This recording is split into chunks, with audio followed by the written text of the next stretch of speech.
स्वागत करती हूँ हमारे इस प्रोग्राम आपके शहर में। संगम नगरी प्रयागराज में गंगा और यमुना दोनों ही नदियां जबरदस्त उफान पर है और लगातार तबाही मचा रही है। दोनों नदियां आज लगातार तीसरे दिन भी खतरे के निशान से ऊपर बह रही है। प्रयागराज में गंगा और यमुना आज खतरे के निशान से तकरीबन 1 मीटर ऊपर बह रही है। उसी के साथ ही टोस और ससुर, खदेरी जैसी नदियां भी अपना दायरा तोड़कर सड़कों, रास्तों, गाँव और खेतों में तबाही मचा रही है। प्रयागराज में नदियों में आई बाढ़ से लाखों की संख्या में लोग प्रभावित हुए हैं। बाढ़ की वजह से दर्जनों महिला और गांव जलमग्न होकर टापू बन गए हैं। संगम नगरी में गंगा आज भी 4 सेंटीमीटर प्रति घंटा और यमुना 6 सेंटीमीटर प्रति घंटा की रफ्तार से बढ़ रही है। चिंता की बात यह है कि नदियों की जल स्तर में बढ़ोतरी का सिलसिला अगले 2 दिन तक और बढ़ते रहने की आशंका जताई जा रही है। नदियों में आई बाढ़ की वजह से हजारों की संख्या में लोग बेघर होकर सुरक्षित जगहों और राहत कैंपों में शरण लेने को मजबूर है। सैकड़ों मकानों की पहली मंजिल बाढ़ के पानी में डूब चुकी है। इसी के अलावा गंगा के कछारी इलाकों में किराए के कमरों में रहने वाले छात्र भी बाढ़ में घिरे होने के बावजूद ऊपर की मंजिल पर रह रही है। राहत और बचाव के काम में एसडीआरएफ और एनडीआरएफ की टीमों के साथ ही 200 से ज्यादा नावों को लगाया गया है।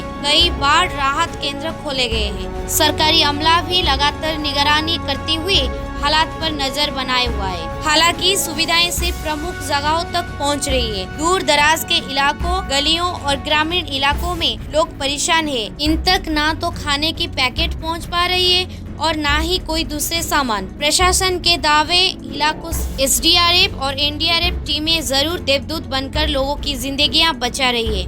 ब्यूरो रिपोर्ट, CFI समाचार। केंद्रीय स्वास्थ्य मंत्रालय के आंकड़ों के अनुसार मंगलवार को भारत में 28,204 नए कोरोना वायरस से संक्रमित हुए हैं। यह आंकड़ा 147 दिनों में से सबसे कम है।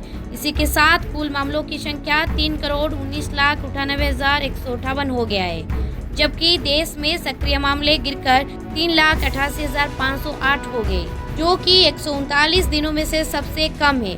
स्वास्थ्य मंत्रालय के द्वारा आज सुबह 8 बजे तक जारी किए गए आंकड़ों के अनुसार देश में कोविड-19 से रिकवरी दर बढ़कर 97.45% हो गई है, जो कि अब तक की सबसे अधिक रिकवरी दर है।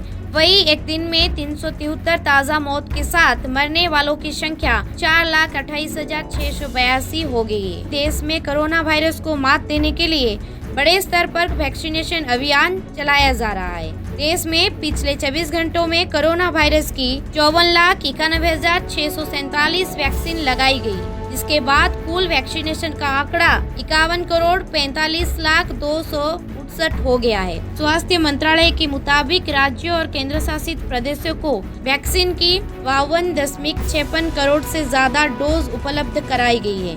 राज्यों, केंद्र शासित प्रदेशों और निजी अस्पताल के पास अभी वैक्सीन की 2.7 करोड़ से ज्यादा डोज उपलब्ध है। रिपोर्ट के अनुसार केरल में बीते 24 घंटों में कोविड-19 के 13,049 मामले दर्ज किए गए हैं और 105 लोगों की मौत हुई है। इसी के साथ केरल में कुल संक्रमितों की संख्या 36,65,774 हो गई है, जबकि राज्यों में कोविड-19 की वजह से अब तक 17,852 लोगों की मौत हो चुकी है।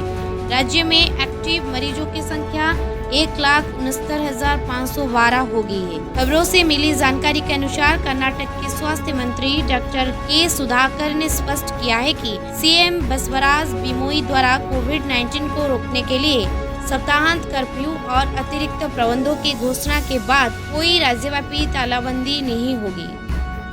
ब्यूरो रिपोर्ट, CFI समाचार। जी हाँ, आज के लिए बस इतना ही। रुकते हैं, कल फिर मिलते हैं सेम टाइम सेम प्रोग्राम में। तब तक के लिए हमारे चैनल CFI समाचार को सब्सक्राइब करना ना भूलें। नमस्कार।